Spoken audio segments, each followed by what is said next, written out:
हाल ही में इंडियाज गोट लेटेंट पर इतनी बड़ी कंट्रोवर्सी हुई थी, लेकिन मान सकते हैं कि एक बार के लिए वो एक कॉमेडी शो था। लेकिन जब कुछ कथावाचक इस फील्ड में आ जाए और अपनी जुबान ना संभाल पा रहे हो, मैं अनिरुद्धाचार्य जी से पूछना चाहता हूँ कि अगर आपका बेटा भी गाय और भैंस के बीच में आपसे डिफरेंस पूछता तो क्या आप उसे भी यही एग्जाम्पल देके समझाते? और अब ऐसे कुछ कथावाचक की वजह से लोग प्रेमानंद जी जैसे महाराज को बीच में ले आते हैं कंट्रोवर्सी के। तो क्या सच में प्रेमानंद जी महाराज का इस कंट्रोवर्सी से कुछ लेना देना है? और इंडिया में अपने आप को मर्द प्रूव करने के लिए क्या खुशबू पाटनी जी से सर्टिफिकेट लेना होगा? अगर तुम भी पूरा सच जानना चाहते हो तो इस वीडियो को लास्ट तक देखना। अनिरुद्धाचार्य जी, एक नाम जो भक्ति और प्रवचन से वायरल बना। एमपी से आने वाले ये कथावाचक ने इतनी अच्छी कथाएं कही है कि इन्होंने लाखों लोगों का दिल जीत लिया, और कुछ लोग तो इवन इन्हें कल की अवतार भी समझने लगे थे। सर जी एक बात बताइए, आप हैं कौन?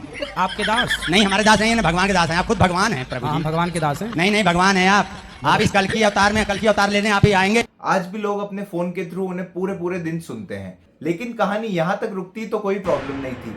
अच्छे स्पीकर से हर कोई सुनना चाहता है। और फिर बाबा जी ने Q&A सेशंस लेना स्टार्ट किया, और इन्हीं की वाणी कभी कभी इतनी खराब हो जाती कि मर्यादा का पाठ पढ़ाने वाले खुद कभी कभी मर्यादा को जलाकर राख कर देते हैं। जैसे एक बार इन्हें किसी ने क्वेश्चन पूछा कि गाय और भैंस में क्या फर्क है, और हम गाय को ही माँ क्यों बोलते हैं जबकि दूध तो भैंस भी देती है।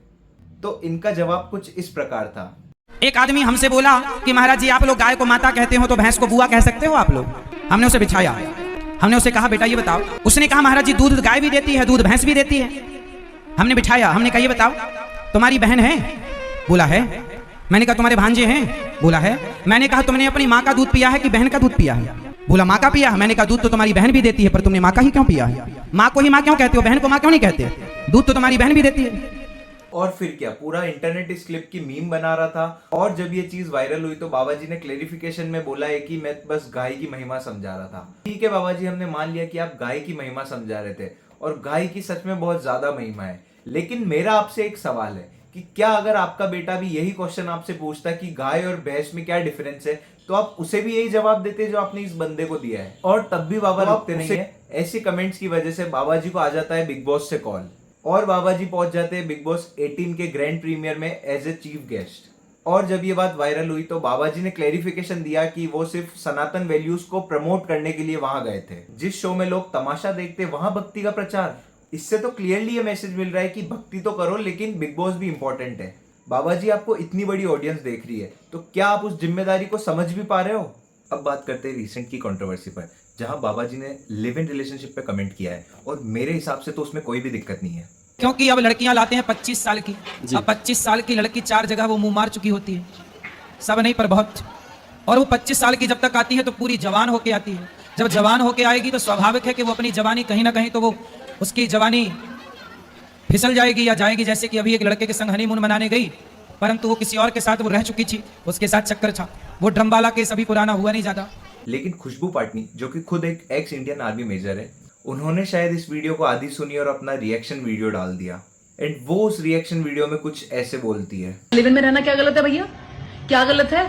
अगर शादी करके पूरा बर्बाद करके एक दूसरे के घरों को, उससे बेटर अगर जो इंसान दिमाग लगा रहा है कि माँ बाप ने शादी करके ड्रामा मार रखा है, उससे पहले मैं खुद जाके देख लूं भाई ठीक है ठीक नहीं है, उसमें क्या गलत है? मैडम जी, आप बड़े घर की बेटी हो। अगर आपके साथ कुछ गलत हुआ तो आप अपनी आवाज उठा लोगी, और आपके पेरेंट्स भी आपको सपोर्ट कर देंगे। लेकिन उनका क्या, जो अपने पेरेंट्स को अपनी बातें शेयर नहीं कर सकती, जो अपनी बात अपने पेरेंट्स के सामने रखने से भी डरती है। अगर उनके साथ कुछ गलत होता है तो उसका जिम्मेदार कौन होगा? बट मैडम यहाँ रुकती नहीं है और ये बोलती है, मुंह मार के आती है। अगर ये मेरे सामने होता ना, मैं इसको समझा देती कि मुंह मारना क्या होता है। I would have made him understand clear, and these are bloody anti nationalist lot. You should never be supporting such of highest order. सबसे पहले तो मैडम आप इंस्टाग्राम पर एडिटेड रील्स देखना बंद करिए, बिकॉज बाबा जी ने क्लियरली बोला है कि सारी नहीं, कुछ लड़कियां। सब नहीं पर बहुत। लेकिन वो आपने सुनने में मिस कर दिया, क्योंकि आपने तो इंस्टाग्राम पर रील देखी होगी, और आप बोल रही है all the namards of this society, all the namards of this society is following this। तो क्या आप मर्द होने के लिए भी आपसे सर्टिफिकेट लेना पड़ेगा? और आप तो एक्स इंडियन आर्मी मेजर हो। छोड़ो, मैडम जी पे एक अलग से वीडियो बनाऊंगा। सबसे दुख की बात तो ये कि रील एडिट करने वालों ने खुशबू पाटनी की रिएक्शन वीडियो को प्रेमानंद जी महाराज की क्लिप्स के साथ ऐड करके और एक फेक नैरेटिव सेट कर दिया।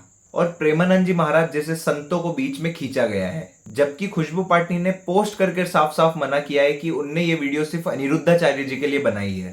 तो मेरे अकॉर्डिंग असली प्रॉब्लम उन रैंडम रील एडिटर्स में जो मसाला बनाने के लिए किसी की भी क्लिप्स को इधर उधर जोड़ देते हैं। और आपके हिसाब से इस कंट्रोवर्सी में किसकी गलती थी, कमेंट करके जरूर बताना।